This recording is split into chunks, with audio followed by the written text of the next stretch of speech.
Saludos. Cuando votamos democráticamente hay que tener cuidado, porque es posible, y en muchos casos se da, que estamos votando por un socialismo de oportunistas. Gracias.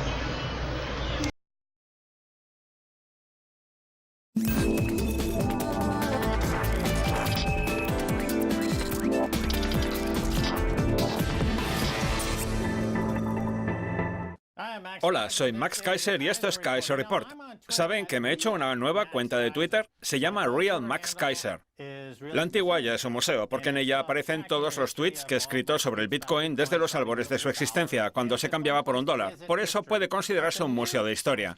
En cambio, mi cuenta nueva, como digo, se llama Real Max Kaiser. Ahí es donde podrán seguirme y leer mis geniales tweets. En fin, hoy vamos a comparar el socialismo del siglo XX, un sistema en el que el Estado tendía a hacer malas inversiones que luego había que rescatar, provocando la quiebra de la economía, con el capitalismo del siglo XXI. Un sistema en el que los que hacen las malas inversiones son los bancos, que también son los beneficiarios de los rescates, provocando igualmente el desplome de la economía. Y en esas estamos a día de hoy. ¿Stacy? Es casi como ese anuncio de Bernie Sanders en el que señalaba que Jamie Dimon es el mayor socialista corporativo de todos los tiempos. Sí, porque es un ejemplo de malas inversiones y de no dejar que el mercado se comporte como tal, rescatando a aquellos que toman decisiones equivocadas hasta que la economía se va a la quiebra o hasta que se produce una quiebra sistémica como el coronavirus chino, que es producto de la quiebra económica mundial que ha provocado la locura de las divisas fiat.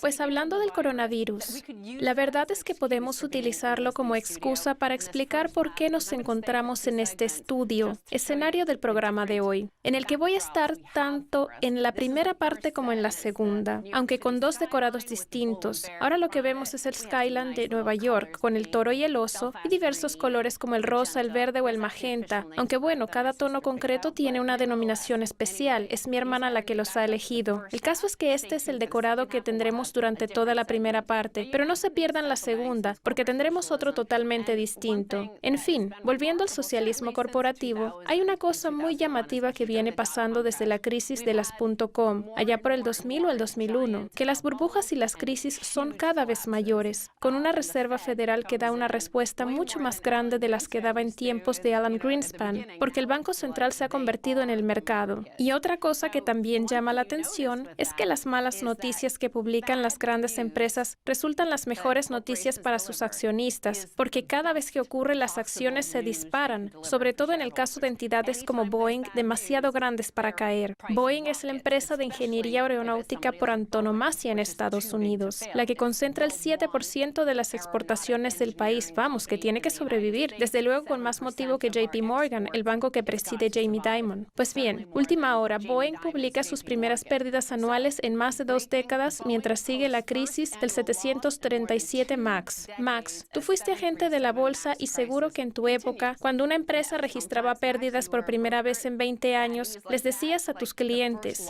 hay que vender esas acciones. Pues ahora no. Al conocerse la noticia, las acciones subieron el 1,74% antes de la apertura del mercado y siguieron haciéndolo posteriormente. Vamos a contextualizar las cosas desde el punto de vista histórico. En los años 50, tras la Segunda Guerra Mundial, Estados Unidos era un país en auge, con dos empresas de refresco dominantes en el mercado que competían la una con la otra. Pues bien, imagínate que una de ellas hubiera anunciado que habían encontrado un ingrediente tóxico en su refresco. Sus acciones se habrían desplomado. En cambio, ahora, en el 2020, con este nuevo capitalismo del siglo XXI basado en los rescates, la flexibilidad monetaria y el dinero fiat, si esa empresa hace un anuncio de ese estilo, ten por seguro que lo rescatan, porque eso es lo que hace el Banco Central, o sea, el Estado, con todas las malas decisiones e inversiones. Vamos, que el Banco Central, que es una entidad privada, está obligando en grandes cantidades a que todo suba. Esa es la diferencia entre el capitalismo de hoy, que no lo es tal, sino más bien una extraña forma de socialismo, como señala Bernie Sanders, y el que había en los años 50, que era un capitalismo mucho más auténtico, por decirlo así.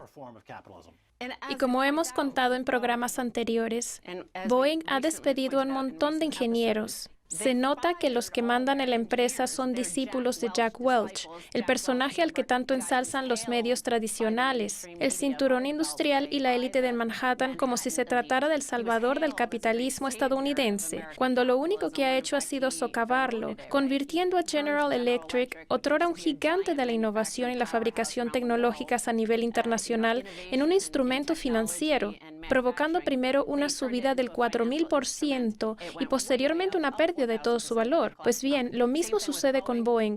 Como puedes ver en este gráfico que se remonta a los años 60 y que pone de manifiesto todo lo que han subido las acciones en los 2 últimos años, justo cuando anunciaron el despido de miles de ingenieros a los que han sustituido por ingenieros financieros, y también coincidiendo con la llegada al poder de Trump, porque los que más se las dan de pacifistas sabían perfectamente que Trump es el presidente adecuado para meternos en más guerras, un poco como lo que pasó con Nixon y China. Si eres pacifista, acabarás teniendo más guerras. Ese es el gran peligro que conlleva el experimento estadounidense en comparación con el que está teniendo lugar en la mayor parte de Europa.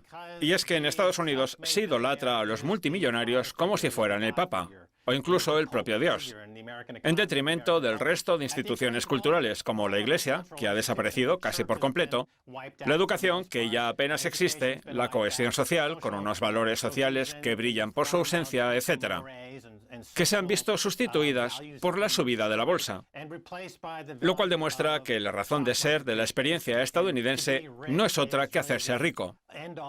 Normal, pues, que ahora estemos como estamos con el tema de Boeing, con aviones que se estrellan, pasajeros que mueren y directivos que básicamente se dedican a mentir sobre Contabilidad. la contabilidad, lo que ellos llaman contabilidad creativa, y haciendo que la economía se desintegre. En cambio, en Europa sigue habiendo unos estrictos valores sociales, con unas instituciones culturales sólidas, y eso hace que no ocurra lo que ocurre en Estados Unidos, o al menos no hasta ese punto. Puede decirse que Estados Unidos está comiéndose su propio rabo. Pues es justo lo que está pasando en el cinturón industrial y en Manhattan, donde los accionistas exigen una rentabilidad trimestral del 20%. No se conforman con menos. Así que las empresas se ven obligadas a buscarse la vida para ofrecerles ese rendimiento que va a parar a los bolsillos de esos inversores, no a la propia entidad. Por ejemplo, Apple llevaba 2 o 3 años registrando un descenso de los ingresos hasta que por fin este año han aumentado. Y sin embargo, el precio de las acciones no ha dejado de subir en todo el periodo, como si la rentabilidad de la empresa hubiera sido del 20% todo ese tiempo. Vamos, que aquí lo que importa es que las acciones no dejen de subir. ¿Y eso cómo se consigue si no aumentan los ingresos? Pues recomprando las acciones. Efectivamente. Y las recompras de acciones son una forma de operar con información privilegiada, una práctica que en su momento era ilegal. Mira, antes en Estados Unidos había bibliotecas. Ahora, en cambio, se han visto sustituidas por 2 elementos comerciales, Amazon y Starbucks, que han creado una biblioteca comercial a la que acude la gente a disfrutar de contenidos como tomarse un refresco. Ahora bien, no olvidemos que el valor de una biblioteca va más allá del que tenga cada uno de los libros que hay en ella. Forma parte del tejido social. Sí. Con unas partes que valen más que el todo, y eso es lo que hace que la sociedad sea viable. De ahí esa lucha por preservar el dominio público. El problema es que todo se ha monetizado, comprado, vendido, convertido en materia prima y en última instancia destruido. Por eso el alma estadounidense se está desintegrando a marchas forzadas. Pues ya que dices que las partes valen más que el todo, si la bolsa sigue subiendo es gracias a todas las malas noticias que hay, porque el mercado cree que esas malas noticias harán que intervenga la Reserva Federal, como ya está haciendo, aunque el valor contable de esas empresas sea negativo. De hecho, si se vendieran, sus dueños no sacarían nada y se quedarían endeudados hasta las cejas. Pues otro problema de seguir rescatando a aquellos que hacen malas inversiones, o sea, los peores directivos de Estados Unidos, es que con eso se ahuyenta la inversión productiva, a aquellas personas y empresas que sí que contribuyen con algo a la economía, pero que no reciben ayudas por ello.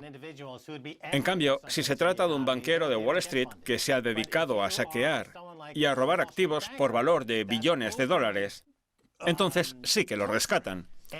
Es decir, que estamos sustituyendo lo que sería una sociedad viable por una cleptocracia, o más bien una caquistocracia, el poder en manos de los menos cualificados. Pues ya que hablas de la intervención por parte de la Reserva Federal, que no deja de hacerlo en el mercado de los acuerdos de recompra, inyectando cientos de miles de millones desde finales de septiembre, vamos a ver un gráfico de lo más interesante de un hombre llamado Sven Heinrich, que ya solo por su nombre tiene pinta de saber hacer gráficos. Operaciones de la Reserva Federal en el mercado de los repos. Pues bien, ¿ves las flechas blancas que van todas hacia arriba? Eso es lo que ha subido cada día el mercado de los acuerdos de recompra como consecuencia de las decenas de miles de millones inyectados por la Reserva Federal ese mismo día. Y justo cuando dejan de intervenir, de inyectar dinero unos días, el mercado se viene abajo. Ahí es cuando el Banco Central vuelve a acudir al rescate. Por eso digo lo de que una mala noticia es la mejor que se puede tener, porque en cuanto algo baja, aunque sea un 0,5%, la Reserva Federal interviene. Fíjense, Max trabajó en Wall Street en una época en la que el mercado podía llegar a caer nada más y nada menos que un 20% en cuestión de un solo día. ¿Cómo habría reaccionado a eso la gente que hay ahora en Wall Street, que ni siquiera es capaz de soportar una caída del 2%? Sí, eso fue lo que pasó el 19 de octubre de 1987, me acuerdo perfectamente. El caso es que en muchas ciudades de Estados Unidos, cerca de las cocheras de los autobuses o de las estaciones de tren, hay un montón de pobres, drogadictos, prostitutas. ¿Y eso por qué? Pues porque hay un flujo constante de personas desesperadas que llegan en autobús o en tren. Pues bien, ¿dónde se reúnen las empresas estadounidenses adictas a la droga, que no es otra que el dinero gratuito del Banco Central? En escenarios como el Foro de Davos, un gueto para adictos al dinero que se meten en vena el dinero gratuito de la Reserva Federal en los callejones más oscuros de Suiza y que encima están infectando al resto de la población con ese mismo virus del dinero gratuito. Pues antes de la pausa vamos a ver precisamente un titular sobre el reciente foro de Davos, al que acudieron nada más y nada menos que 119 multimillonarios, en torno al 5% de los que hay en todo el mundo. ¿Por qué dice Steve Minard de Guggenheim Partners que el mercado es una estafa Ponzi? Tenías que haber visto cómo se quedaron los de Bloomberg, en plan, ¿cómo que una estafa Ponzi? ¿Qué pasa? ¿Que hay un malo como Bernie Madoff? Y Minard respondió, me refiero a la Reserva Federal. A ver, a lo mejor no es mala a propósito, pero sí que la considero el equivalente a Bernie Madoff. Y acabó recomendándole a la gente comprar plata, vamos, ni que nos hubieran entrevistado a nosotros. Mira, la Reserva Federal ha dejado de ser una institución pública para convertirse decididamente en un banco privado que da servicio a otras entidades bancarias también privadas involucradas en este fraude a gran escala que tenemos. Me refiero al dinero fiat y a la irresponsabilidad de los bancos centrales que, como decía antes, son el mayor coronavirus de todos, el que más víctimas se cobra. Ah, no, que son delitos sin víctimas. En fin, es hora de hacer una pausa. Les esperamos a la vuelta con mucho más.